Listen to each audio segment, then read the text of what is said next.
আসসালামু আলাইকুম বন্ধুরা। আসুন অল্প সময়ের মধ্যে আমরা নামাজের গুরুত্ব সম্পর্কে দুটি কথা শুনি। নামাজ মানুষের প্রাত্যহিক জীবনের এমন একটি জিনিস যা অঙ্গাঙ্গিভাবে জড়িত। নামাজ নিয়মিত আদায় করলে আপনি আপনার চরিত্র ফুলের মতো পবিত্র হয়ে যায়। আপনি নিয়মিত নামাজ আদায় করলে আপনি যেদিকে যাচ্ছেন দেখবেন অপথে কুপথে যাইতে পারবেন না।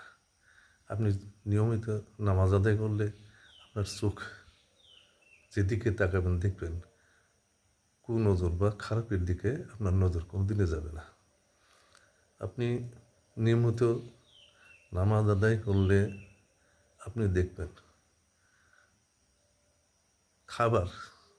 হালাল খাবারের দিকে নজর যাবে, আপনার হারাম খাবারের দিকে কোনো সময় নজর যাবে না। সুতরাং এই দিক দিয়ে নামাজ নিয়মিত আদায় করলে পারলৌকিক জীবনে কি হবে না হবে আল্লাহ মাহবুদ ভালো জানে। তবে ইহজগতের জন্য নামাজ একটি গুরুত্বপূর্ণ সংগঠন বা নামাজ একটি গুরুত্বপূর্ণ অঙ্গ মানুষের জীবনের জন্য।